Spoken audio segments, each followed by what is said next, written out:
Pour le confinement, j'ai fait acheter à mon amie Marie-Amélie des pois chiches. Mais du coup, elle est chez elle avec des boîtes de pois chiches maintenant et elle sait pas trop quoi faire.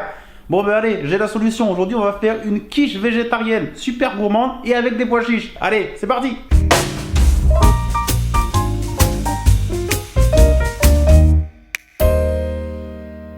Les apprentis chefs, bonjour, j'espère que vous allez bien et comme d'habitude que vous avez très faim. Aujourd'hui, on va donc utiliser une boîte de pois chiches comme élément principal de notre recette. On va faire une quiche. Cette quiche, elle va être bien gourmande avec des légumes et je pense qu'on va se régaler. Comment est-ce qu'on va faire ça? Une pâte à tarte. Alors j'ai fait une pâte à tarte à l'huile d'olive, pâte brisée à l'huile d'olive ou pâte à tourte, on appelle ça comme vous voulez. Cette pâte est vraiment délicieuse. Si vous voulez la faire, ça prend juste 1 minute et vous avez la vidéo sur la chaîne. Alors vraiment, n'hésitez pas à tester cette recette. On va faire pré-cuire la pâte, on va faire notre garniture, un petit appareil à quiche et ça repartira au four. Rien de bien compliqué, mais c'est pour vous montrer des alternatives à une quiche traditionnelle. Il est déjà 11h40, on perd pas de temps, on se met en cuisine. J'ai récupéré ma pâte qui était au frigo, je viens juste de la faire. L'idéal c'est vraiment de la laisser 2-3 heures au frais, mais c'est pas grave, ça va très bien faire l'affaire. Donc je vais l'aplatir au rouleau, on voit qu'elle a une belle couleur d'huile d'olive. Je l'enroule sur mon rouleau, je la déroule sur mon moule. Je vais rafistoler un peu. L'avantage quand la pâte sort du frigo, c'est qu'elle est plus raffermie, elle est plus facile à travailler. Là, on est vraiment sur une quiche express, une sorte de petit plat du jour, quoi.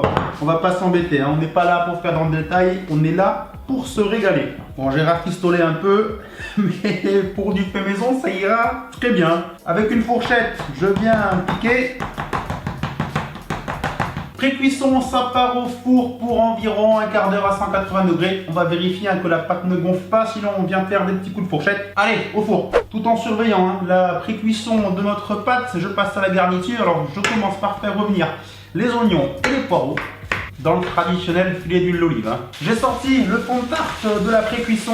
Qu'est-ce que j'adore l'odeur des oignons, vraiment. Quand je pense qu'il y a des gens qui n'aiment pas les oignons, ça faudrait un jour qu'on m'explique, je ne comprendrai jamais. L'oignon et l'ail, c'est quand même la base pour moi de la cuisine. J'ajoute les champignons, il y a de la fumée ici. J'ai égoutté et j'ajoute les pois chiches.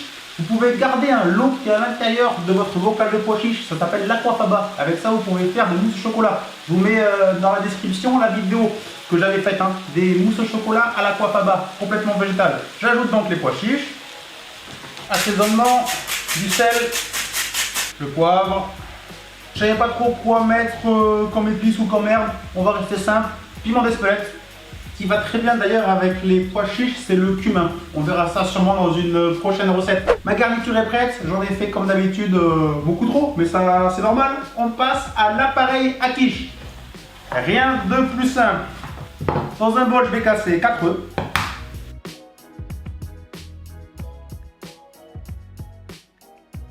J'ajoute 150 g à mélange crème entière et lait. Je mélange à la fourchette. Là aussi, un peu de sel, un peu de poivre.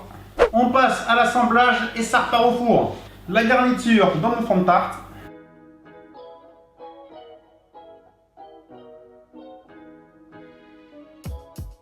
J'ajoute mon appareil à quiche. Attention à ne pas faire déborder. J'en ai peut-être fait trop. Donc on y va petit à petit.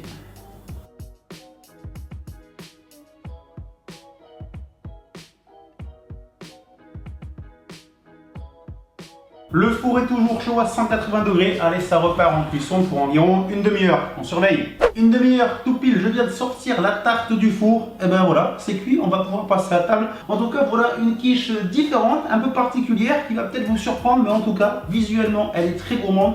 Et je sais, parce que je fais souvent des quiches comme ça, que c'est vraiment très bon. Différent, mais très bon. Ça peut vous surprendre, mais n'hésitez pas à tester. Et puis, régalez-vous, il n'y a que ça à faire. On m'attend derrière pour aller manger. Donc, je vais me dépêcher. Je vais vous mettre quelques petites photos de la découpe à la fin de la vidéo. J'espère que cette vidéo vous a plu. Abonnez-vous à la chaîne YouTube si ce n'est pas déjà fait. Et puis, lâchez un petit pouce bleu. Marie-Amélie, t'as plus d'excuses. Maintenant, tu vas devoir manger tes pois chiches. Et puis, nous, on se donne rendez-vous comme d'habitude très vite avec une nouvelle vidéo. Ciao tout le monde. Bye bye.